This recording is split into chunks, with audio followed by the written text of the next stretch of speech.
Welcome to Afterthoughts. This is our recommend or refute episode. You know how these go, and if you don't, well, then we go around the table and we talk about a movie that we watched recently or a TV show, and whether or not we'd recommend it or refute it, tell you to stay the hell away from it.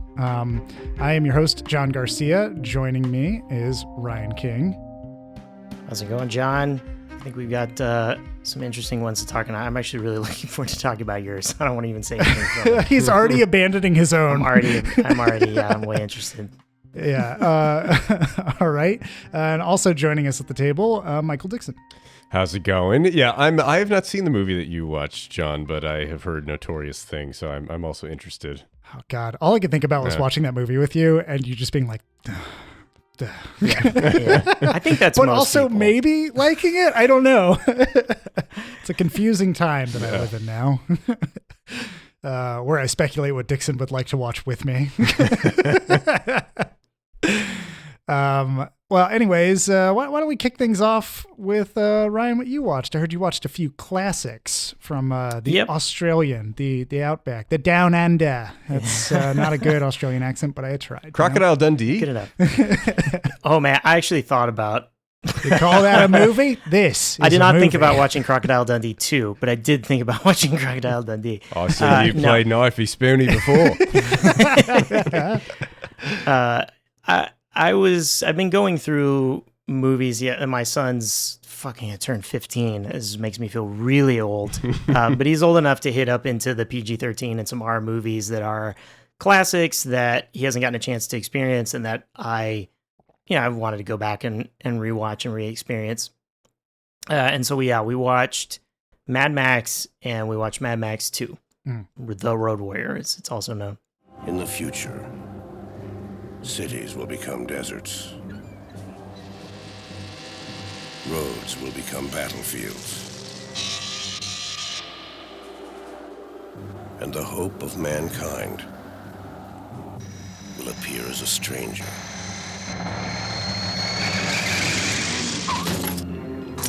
He works alone against all odds. He may be the best chance we've got. You want to get out of here? You talk to me.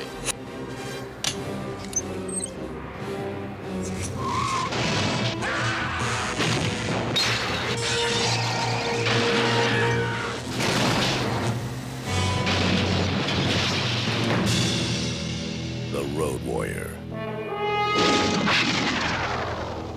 Pray that he's out there. Somewhere.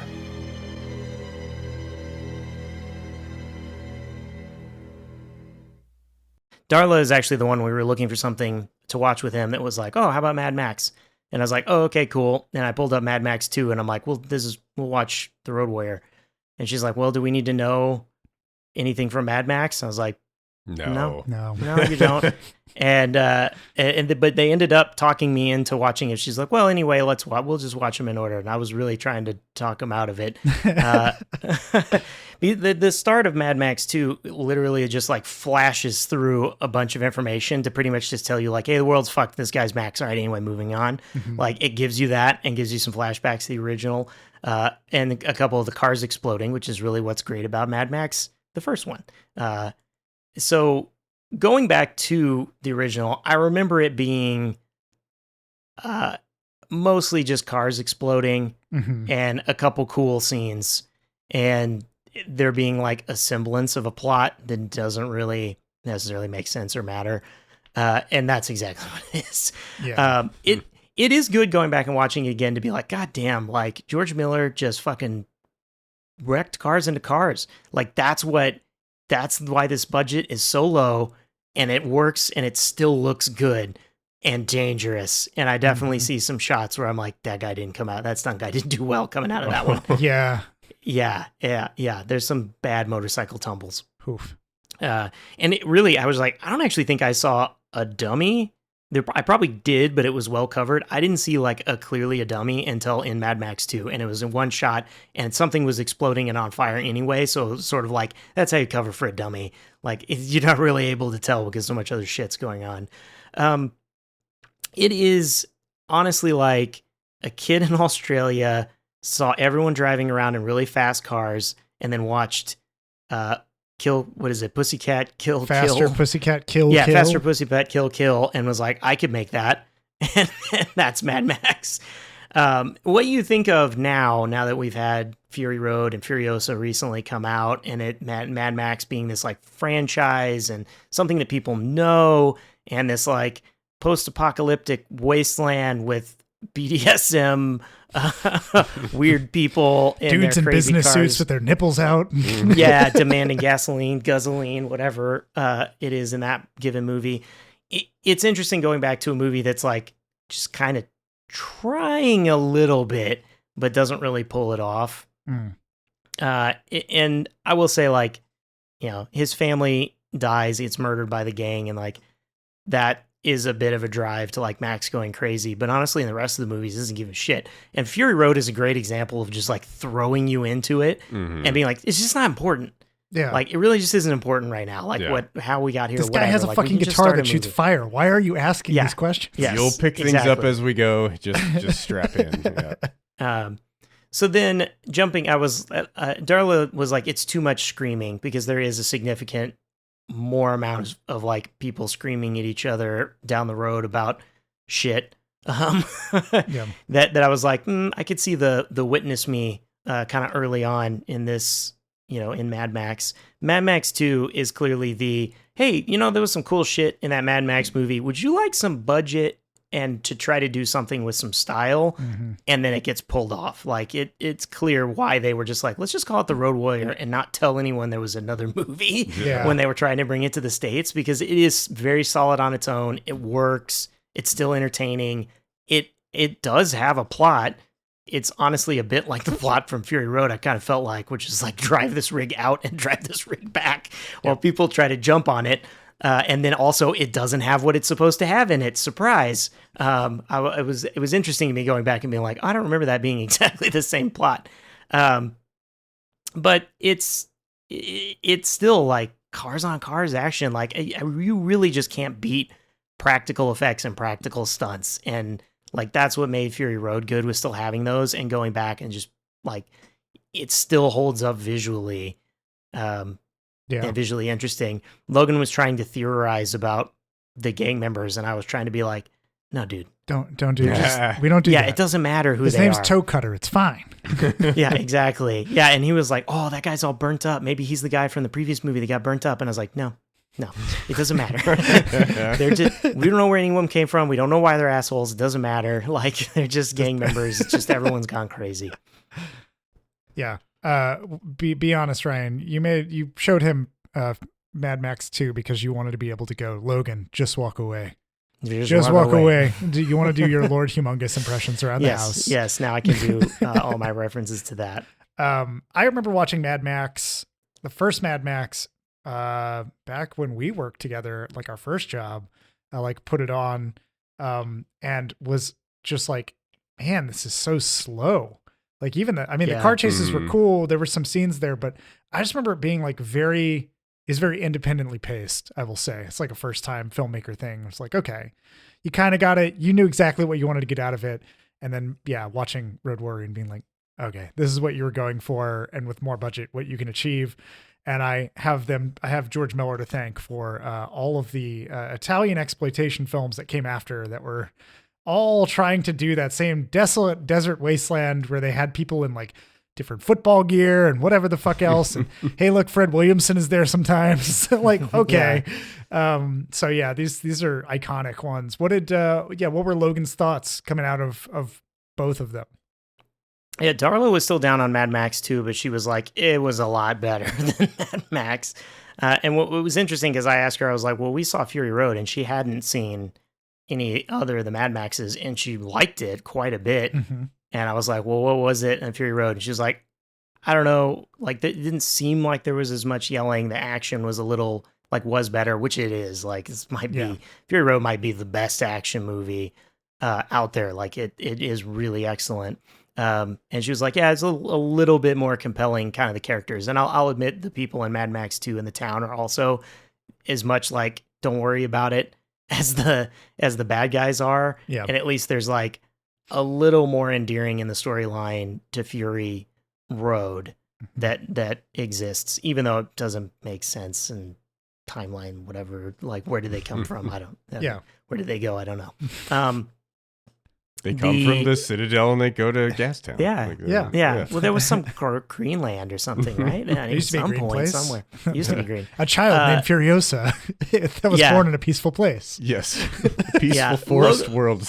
Named their child Furiosa. They knew. That's a classic brother bear, sister bear situation for me. Yes. So Logan was like, Mad Max was kind of cool. I think it was sort of the impression that like probably any 13 or 14-year-old had if they watched Mad Max. It's just sort of like, wow, that's not like anything I've seen. That was cool. Cars wrecked into cars. But you could also kind of be like, it's not like it's good. Yeah. And so, yeah, he was kind of like, yeah, he was all right. You know, it was kind of cool. And then he was like, Mad Max 2, he was like, okay, that was more interesting. I kind of got more of like what was going on.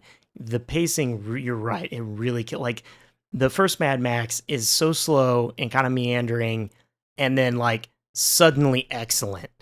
Yeah. Right. Like the end of it, it's like suddenly we're doing like George Miller's doing his like speed up snap zooms, like on the car engine, flame coming out of it. And then just like driving over other people and shit like crazy for the last chunk of that movie. And it's great. Where Mad Max 2 has like kind of a consistent things are going on, things are happening. Max is awesome, like going on. And it is better. Yeah, Mad Max 2 also has this rad stunt in it. For anybody out there who hasn't watched it in a while or hasn't seen it, there's like a stunt person who almost dies because they are supposed to fly over something that explodes and their foot actually catches on the car that they're supposed to fly over and they just start flipping. And it looks like a dummy initially and you're like, that's a fucking real person. Holy shit. Yeah. Like, it's just kind of got amazing stunts in it like that. Yeah.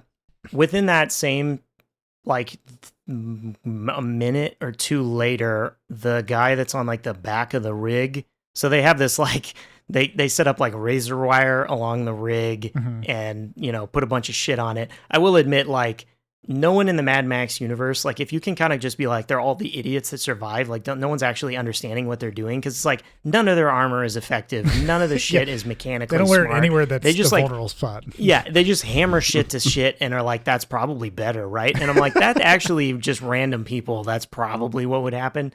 But they sort of like hammer on a crow's nest kind of thing on the back of the truck with a gun or a flamethrower, something that you probably shouldn't have next to a giant tanker of gasoline, but whatever.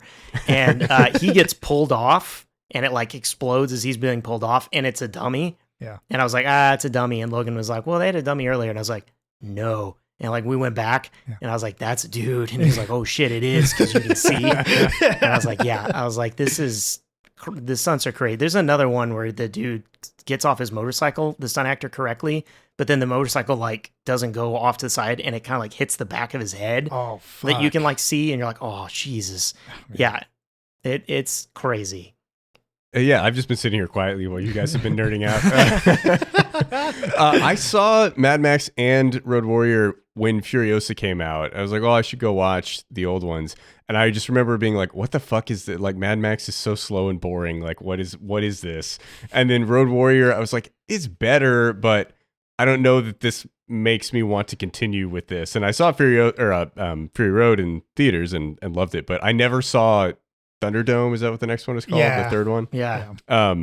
But I've wanted to go back and rewatch them. I bought a 4K set of like the first 4 Mad Max movies. So I was like, I want to go back and watch the earlier ones again and give them another shot. But how is the third one? We have not watched that one, and I'm pondering. I want to watch it, I think, now because I'm actually don't think I've seen it like all the way through. It's one of those movies where I kind of caught like beginning, middle, ends at separate times and have seen like chunks of it.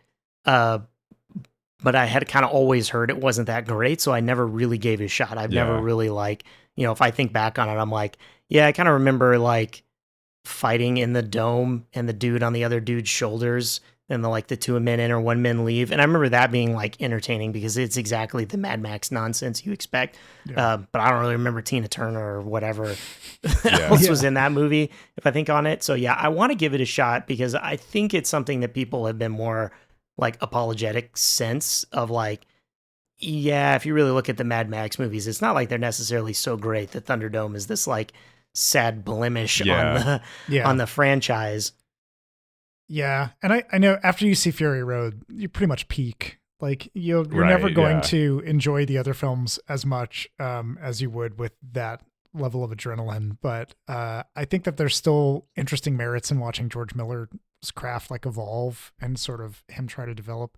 I think after that, was it like he started an animation studio, right? Right before I'll he let you know about Babe and Babe 2. Yeah, he did What's the one with Babe the 2, did the Happy penguins Feet, dance? and then he gambled it all on Happy Feet 2, and like it didn't do well, and that's what closed the animation studio. But they were actually going to make Fury Road was going to be an animated Mad Max.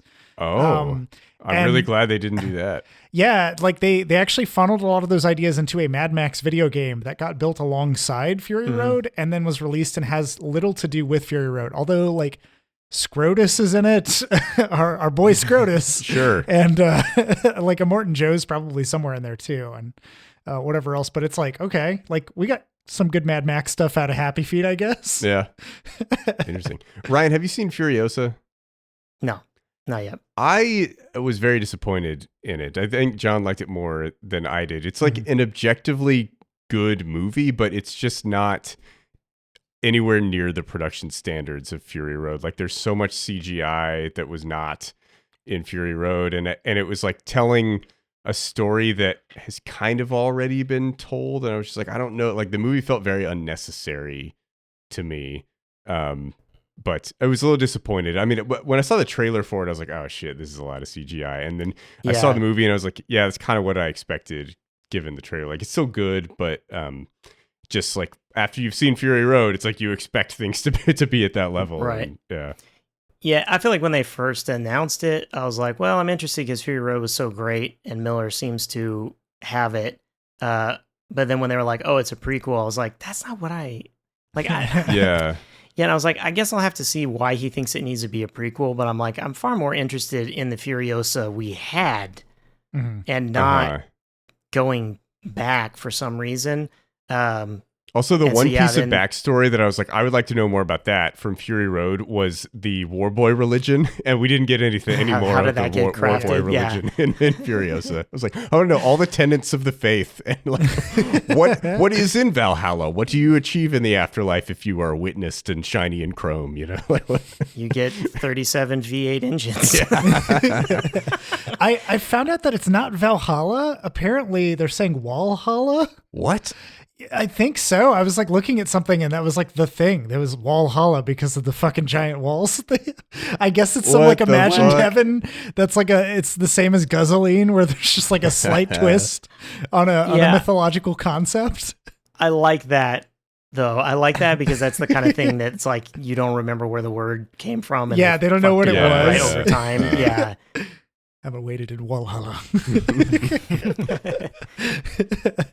Well, are you I say check out. Yeah, I say check out Road Warrior. There really is not a reason to watch Mad Max. You know, if you really are like, oh, I like kind of this grindhouse car wrecking car, like I want to see cool stunts, and you are fine with the movie just not being any good and having cool stunts, then you're fine on it. But for most people, it's a pass.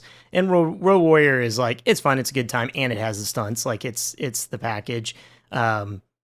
So yeah, I would say that Road Warrior is worth a watch, or Mad Max 2, or whatever it's styled on your viewing platform in your country. Very cool. All right. Well then, Dixon, what do you got for us? Yeah, I am bringing the boring art house shit as usual. I watched a 1968 Senegalese film by Ousmane Sembène called Mandabi.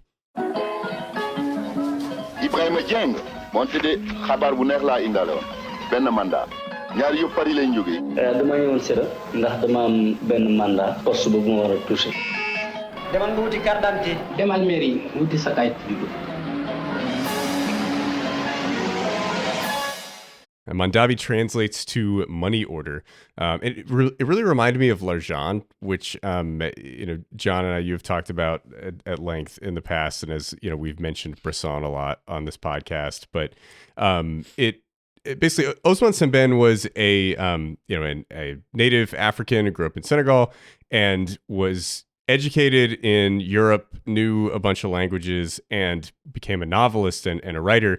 And he was writing novels that, he was trying to talk about the impacts of colonialism on Senegal, and realized that basically no one from Senegal could read what he was writing because, one, the population was mostly illiterate, and two, he was writing in French because that's kind of the language that he had learned to write in the most. And so there weren't a lot of ways for people in Senegal to actually understand what he was trying to say. So he actually transitioned to filmmaking because he wanted to make things that could be seen and understood by local people from his community. And he wrote a lot of short stories and novels that he then adapted into his own movies, which I think is a really interesting concept. But he would write stuff mostly in French and then, decide to, hey, I want my people to be able to understand this. And he would shoot it as a film. His first movie is called Black Girl, his first feature film. It's really interesting, but it is in the French language. And that was the only way he could get it made to get enough money behind it. It's a really interesting movie. A lot of his films are about neocolonialism and kind of the impact in Africa that was still felt in the 60s and 70s after the colonial powers had left, right? It's like France wasn't like dominating the country anymore, but there were still all of these impacts of capitalism that they brought there, and these things that were changing African society in insane ways at a very rapid pace that were creating a lot of problems for locals. Mandabi is the first movie that he made in the native language of Senegal. It was a very kind of revolutionary thing at the time. It had never really been done before. It was also his first color film. He was very hesitant to move into color, but the movie looks really great, and it's basically follows this character who is a poor Senegalese man who's very religious and doesn't really have any way of making money. The country has been kind of rapidly changed by capitalism, where you have a small group of people that are hoarding a lot of the wealth, and basically the educated people can, kind of use that to their advantage to keep the poor, illiterate people poor, and keep all of the wealth to themselves. This main character has a nephew in Europe working a job there who sends back money to his uncle in the form of a money order. Problem is, when he gets the money order in the mail, he's like, oh, cool, I got a money order. All the neighborhood finds out about it. His wives tell everybody about it, and everybody finds out, oh, he's got money. And their attitudes toward him change immediately, right? And everybody's asking him for money, asking for him to borrow stuff, asking to help out with, bags of rice or other things that he can do to help them. He has the money order. He doesn't know how to actually turn it into cash because he's illiterate.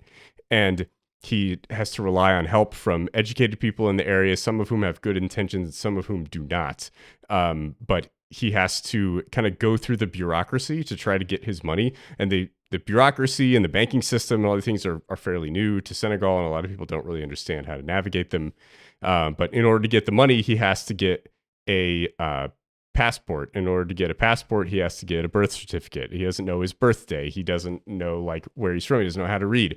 So he has to keep jumping through all these hoops to, become a modern member of society with a social security card and all these things. And he's just not capable of doing that. And so it's just a fascinating story of, kind of the helplessness that a lot of people in Senegal felt at the time, where these new systems of government and business and banking are coming in to the country. People who have been educated by the Europeans are able to take advantage of them. But it's instead of the actual colonizers being the ones that are brutalizing the natives, it's the upper class of the native people that have learned the ways of the Europeans and are using those in just the same way on their own poor native population, the way that the French colonizers had done. So it's a really interesting movie about this rapidly changing time in Africa that, was just really, really difficult for the poor population to adapt to.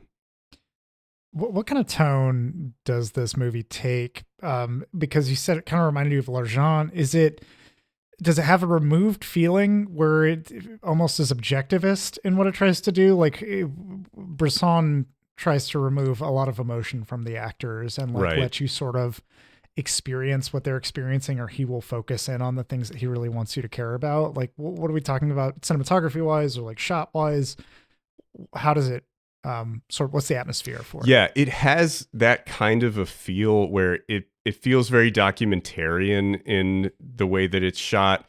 All the actors in the film are non-professionals. He was basically convinced that like if you were an educated actor, you could not actually portray what it was like to be a poor beggar on the streets of Senegal, right? Like he needed to actually find people who lived that experience and understood it. And the lead actor gives an incredible performance in the movie. It's not like he's not doing Bresson where he's telling people like, hey, don't show any emotion, remove everything from it. But it is kind of matter of fact in how it's showing these things. And the emotion in the movie is around seeing him like get rejected at every turn and having issues trying to navigate the system, rather than, a big emotional scene of him breaking down or something like that. Gotcha. With this being like, I guess, the earliest West African film, is it different from like filmmaking? I'm always interested in like new filmmakers, whether they are sort of know the art of film or kind of just copy the art of film, or when they kind of make their own thing and they're not really burdened down by being like, well, this is what a movie's supposed to be. Like, how does it fit against that? Yeah, so he was trained in film in Europe. I forget where he went to film school. I believe it was in France. But basically, after he was already a successful novelist, went back to school to learn film so that he could tell stories to his own native people.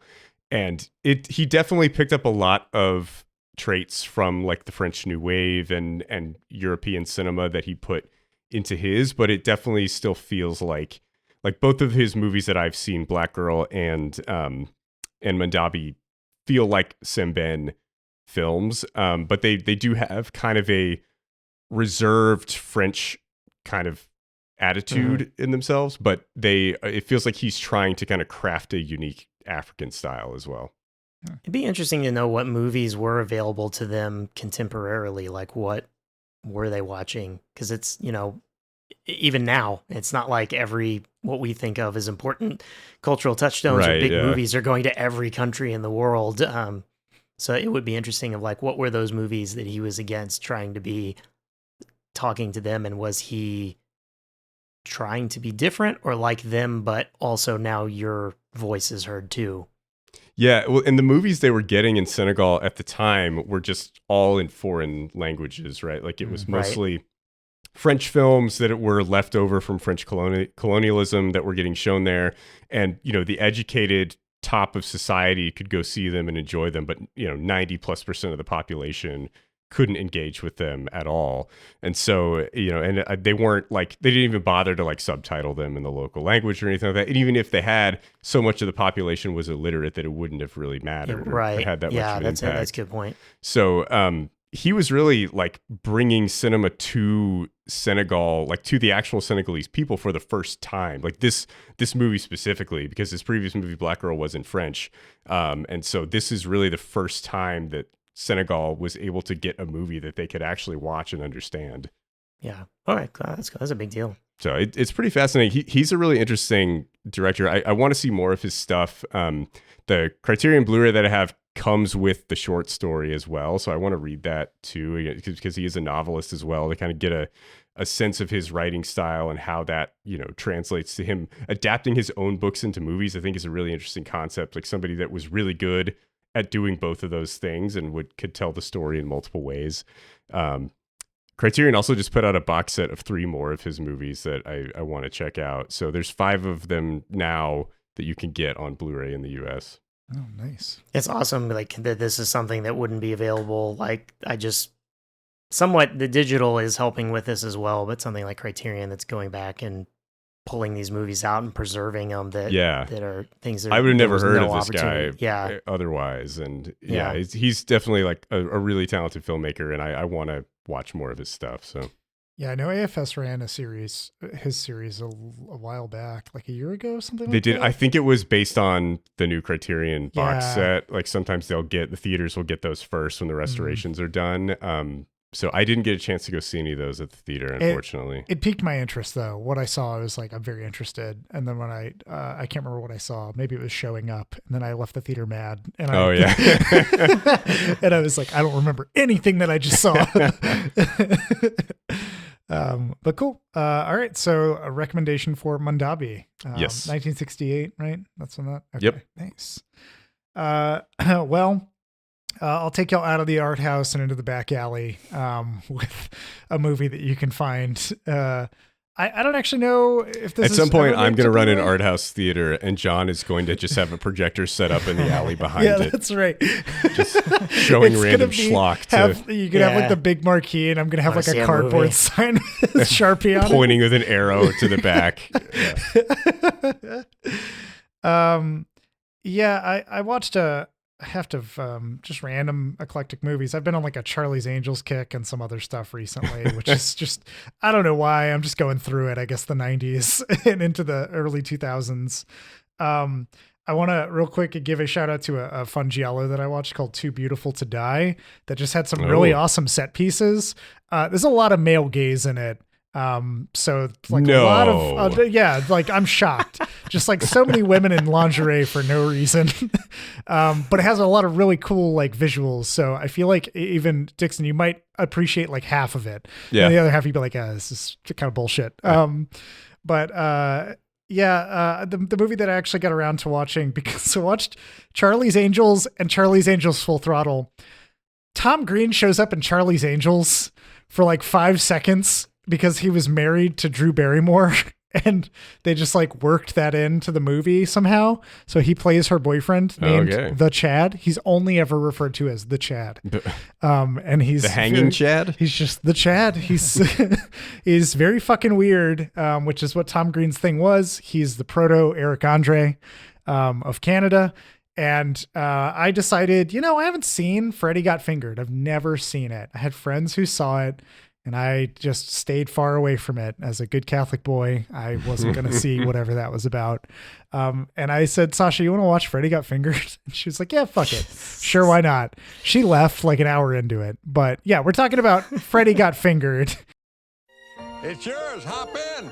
LeBaron. Bet your boots it's a LeBaron. Look, it says #1 son on the license plate. That's me. I'm the #1 son. It's never easy to let go. You make your daddy proud. You hear me? I'm gonna make you so proud. You make your daddy proud. Proud. Get the out of the way! He couldn't handle the complexities of making a cheese sandwich, so now he's back at home. Look, I found a treasure. That's soap on a roll. Are you imbecile? Oh no, the treasure! It went into that underwater cave! He thinks different. You want to just barge into a restaurant and expect someone to give you a TV show? I don't know, Yeah? I can work best you can. What? God name are you doing? And he acts different. No, not my plant. Give me my plant. Regency Enterprises presents Freddy Got Fingered. Now, if you'll excuse me, I still have some work to do. Daddy, would you like some sausage? Daddy, would you like some sausage? We're real proud of him. I think I could have come up with a better title. The movie directed, written by, starring Tom Green, which came out in 2001. Just how much of a fucking mind fuck it is as a film. Because it is, I think that we've, at one point, maybe we've talked about the Matrix Resurrection on here, the fourth Matrix movie. Maybe briefly. And how like, mentioned it. Yeah. I really like that movie because it is an artist setting fire to the house they built. And I just dig that. Something about that's fucking rad. It's great to see somebody be like, yeah, I'm just going to take this franchise and run it into the ground for my own intents and purposes. That's what Freddy Got Fingered feels like. It just the entire movie is, it just screams at you. It's just constant nonsense. The entire premise of it is that Tom Green plays a character named Gordy, or Gord, as everybody calls him. His dad, Rip Torn. His mom is Julie Haggerty. And his dad wants him to get a job. He's like a failure who lives at home, but he's also the favorite son. His brother Freddy is got a job. He's way more responsible than Gord is. But for whatever reason, Rip Torn's always like, I love my first son. He's my best son. He like, they have an opening scene where he's getting on a bus to go to Los Angeles to become an animator. That's his whole dream. That's the whole premise of the movie, is that he's going to become a big animator and be famous in Hollywood. And he's like going to get on a bus, and Rip Torn's like, you're not getting on that bus. And he's like, well, I already bought my bus ticket. And he's like, not getting on that bus. You're getting in this car. And he like bought him a car as well as the bus ticket. And like, what? That's the kind of logic the movie has. It's just like, it doesn't fucking matter. Like the entire story, he has a girlfriend who is played by the woman from Super Troopers. I can't remember what the actor's name is, but she's in a wheelchair. And the entire premise of it is that she wants to build a rocket wheelchair that she can ride super fast, and she wants to suck his cock. That's it. The whole time of that movie, she's just like, I just want to suck your cock. I have a bag of jewels for you. What? They're jewels, Betty. They're jewels. I got them all for you. Lord, I don't care about jewels. I just want to suck your cock. Are like, the two desires connected? Does she just want to suck his cock like no. really fast? Like she just wants to be able to get there whenever she feels not the that urge? I can tell. There's no correlation there. Even if you were poor, I'd still just want to stay home and suck your cock. And it's all of it is just excuses for Tom Green to do fucking weird, uncomfortable, wild shit, scene to scene.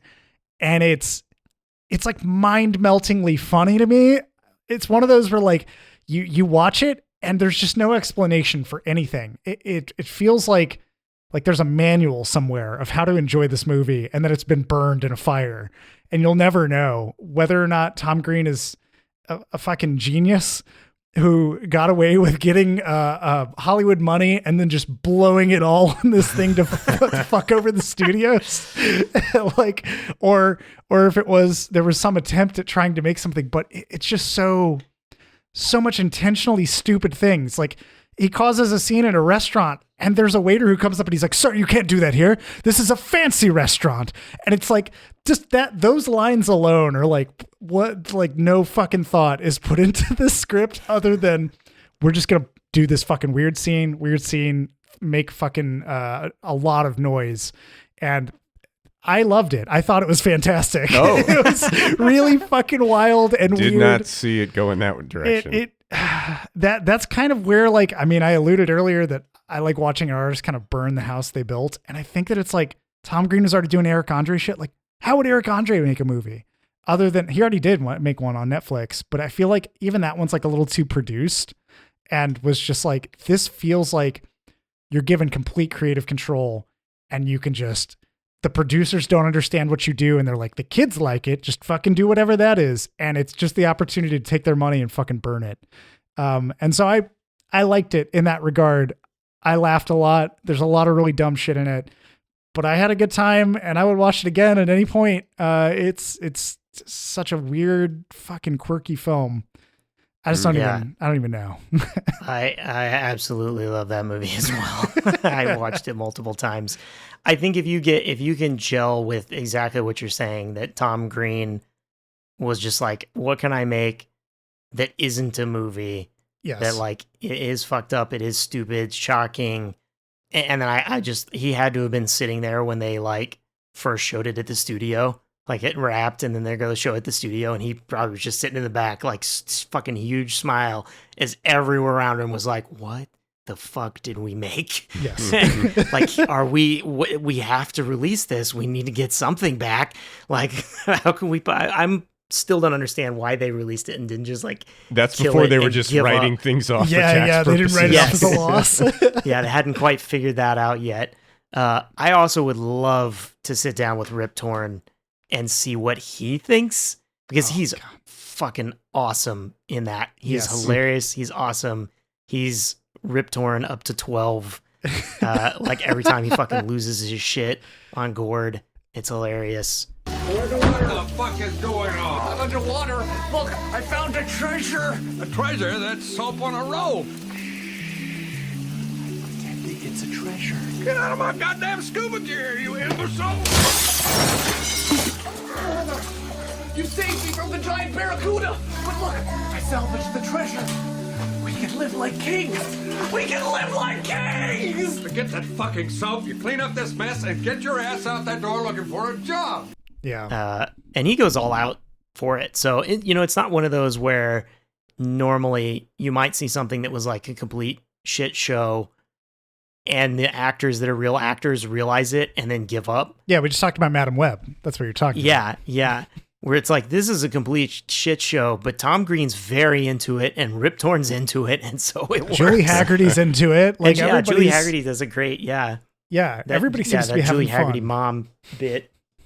But yeah, just like, I don't know, the stupid stuff is like incomprehensible. Like it just happens, and you can't piece together, like, in the movie, why would he do that? Outside the movie, why would he think that would be something to do in a movie? Like, yes, you just have to, like, okay, and let it go. And everything that he does that causes a scene, it's almost There's like no repercussions. No too, repercussions. Nobody in the environment reacts to it except for the actors that are supposed to react to it. And so it feels like a surreal art in this really strange way, where it's just like, I'm gonna enact the scene and everybody just be cool about it. Just constantly go carry on with your lives, and we're gonna do this weird fucking thing where I crawl on a conveyor belt of cheese and proclaim that I'm a sexy boy and some other shit. Honestly, I feel like getting high and watching this movie will make it like so much better. I was stone cold sober when I watched it.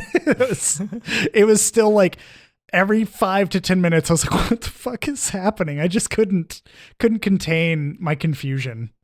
Yeah. I watched the Tom Green show as well, and it was also something completely, I don't know if it was I think that was on MTV. I don't know if it was what MTV thought it was going to be either. I think Tom Green's smart. Yeah. And it's one of those, like, he's found his style of comedy, and he doesn't really care if you necessarily get it. And he is doing something, and like, there are bits in Freddy Got Fingered that I can think of where I'm like, it is smart, like, and he uses it in a weird way, but like, yeah. So he works at the cheese sandwich shop, and that's another line that I like. Cheese factory, right? Yeah, his dad is like, oh, he can't even make a cheese sandwich. But yeah, the person comes back and is like, there's no cheese on this sandwich. And like, he fucked it up, and he's like, oh, there's no cheese on the sandwich. If there's no cheese on the sandwich, I haven't done my job. It's a cheese sandwich shop. If there's no cheese, it's just 2 pieces of bread. And then he just starts shoving cheese like on the counter, and like over and over, and like more and more. He's like, there's got to be cheese in the cheese sandwich. There's got to be cheese in the cheese sandwich. And that's just, he'll just do that. And he telegraphs a lot of that. It just, he sets it up narratively. A lot of things get set up narratively. It has like Anthony Michael Hall in it too, who just shows up as like, I'm pretty sure a meta form of the executives who talk to him, because at one point Anthony Michael Hall is looking at like his art and his characters for his story, and he's like, what the fuck even is this? These characters don't even have definition. What the fuck? Who's going to follow this story? This is the stupidest shit I've ever seen. Like, you want to do these things? What the fuck does that mean? Like, it just like rips him a new one on, I'm pretty sure, all the things that an executive would have talked to Tom Green about for the movie. Yeah. So, exactly. Yeah, it's a very interesting film. I feel like everybody should see at least once, and either you'll hate it when you walk out, or it'll be mental enough for you to love it.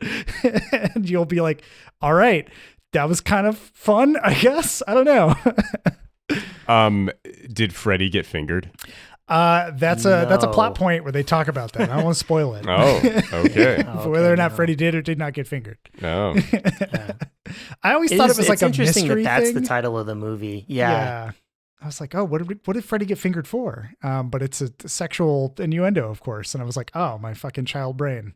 I had no idea. Oh, no, I always assumed that's what it was about. Yeah. See, I knew, like, in my adulthood, touch, yes. the bad touch. But as a child, I was like, what's the mystery? He's just in a fucking, what is Tom Green trying to solve? Oh, man. Well, yeah, Freddy Got Fingered. I would recommend it, preferably in a group with friends where you can all react and have even alone, it's fucking mind-bogglingly weird and can be pretty fun. But I feel like with a group of friends, it would be even more so. It's just Tom Green, just so fucking weird. And he plays basically the exact same character in Charlie's Angels, which is what prompted me to watch it. He's just doing Tom Green shit. I don't even know what his style is, but I think I know it now. It's like, yeah. It's interesting that being like an absurdist comedy, but it has a plot like that. And I feel like that's the thing that I keep coming back to, of like, if you're going to do irreverent, absurdist, whatever, you still have to have something like for people to hold on to. Plot, it can't just be stake, sound and fury. Yeah, that's just like the skeleton. And it is like, he can't hold down any job, or doesn't even attempt to hold down a job. I have a computer job, Dad. Yeah. It's computer. It's like, but he eventually it's like this, he wants to get the animation, and then he finds the characters, and like there is this like eventual plot. It doesn't fucking matter, but it's like it's the skeleton to kind of put the rest of the stuff around. They even have like Chekhov's guns. Like there's things that just show up later and they build comedically, or they have like tiebacks. And so it has structure, but the structure doesn't really matter. And at the end of the day, like even the core cast doesn't care about they care about what's being made, but they don't care about the story coming to fruition or any of that. It's every moment that they can, they undercut and they thumb their nose at like traditional Hollywood structure of trying to exploit a comedian or style or something. And so, that's what I like about it. Yeah. It's fucking, he has this funny bit in his show where he is like he's like fucking with the censor. And so he's like written fuck on like a piece of paper. Like he gets a marker out and he writes it and he holds it up and he shows like how much of it gets blurred, and he tears the F off. Yeah. And he proceeds to show, like, he's like, I can show F. I can show UCK. I can show UCK. And right as I start to hold the F up, like, it all gets blurred out. And he's like, I can do this. And then just the F gets blurred out. And he like he's like playing with it and like how far he can get and what it is. And really kind of like poking fun at the, like, we all know what the sign says, right? Yeah. That's sort of like, what is the censorship for? It is that where I'm like, he gets something. Yeah. Yeah, he's doing it's to something. protect the children, Ryan. Won't somebody think of the children? Well, anyways, I would recommend Freddy Got Fingered. Ryan, it sounds like you're co-signing on this. I fucking recommend it, yeah. It has a 13 Metascore. Which I actually was surprised. Yeah. I was surprised it was that high. It's so off-putting.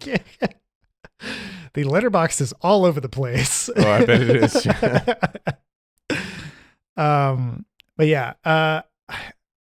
anyways, that's all I was going to say. I was going to say something. I thought about Roger Ebert for some reason. I think Roger Ebert like panned it and then later apologized to Tom Green about something because he found a worse movie. But yeah, anyways, cool. Well, there you have it, everybody. It sounds like we've got a roundtable of recommendations for you from several different walks of life, and actually like several decades apart too. Mm-hmm. We've got Road Warrior or Mad Max 2 : Road Warrior. I think there's a colon in there. Probably.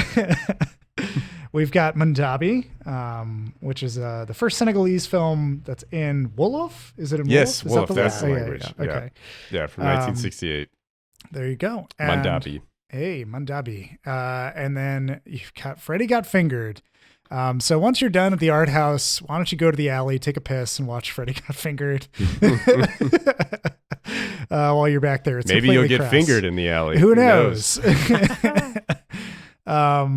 But since it was a Fox movie, and now Disney owns Fox. Oh, it's in the Disney Vault? I missed. I should have queued that up. I watched this on Disney Plus. Yeah. Wow. Wait, is Gord a Disney princess?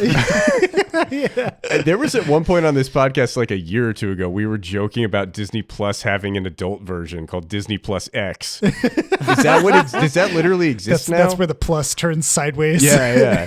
Does that literally exist now, or just if you have Disney Plus, you just get all of the R-rated content? It's all through Hulu, so you still have to go through the Disney Plus portal, but you can get through it. And they put Hulu in big letters, so you know that this isn't a Disney thing. This is just in Disney Plus, though. I guess at this point, it's like they have Deadpool. They have to figure out how to bridge that gap at some point here. Yeah. Well, yeah, that'll do it for us here at Afterthoughts. I've been your host, John Garcia. Joining me, as always, Daddy, do you want some sausage? Daddy, do you want some sausages? Ryan, what the fuck are you doing? Yeah, Ryan King. Yeah. And also... Michael Dixon, I have no idea what you're talking about. And you still won't even after you see it. Yeah, right.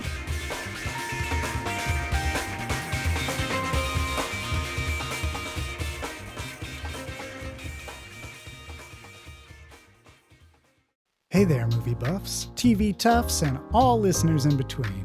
John here from the Afterthoughts podcast. I just wanted to drop in at the end of this episode and say thanks for listening.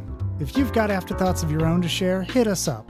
You can find us on Twitter, Facebook, and Instagram at The Afterpod, or jump into a conversation on our Discord server. You can find info for this and more at theafterpod.transistor.fm. Thanks again for listening, and we'll catch you on the next episode.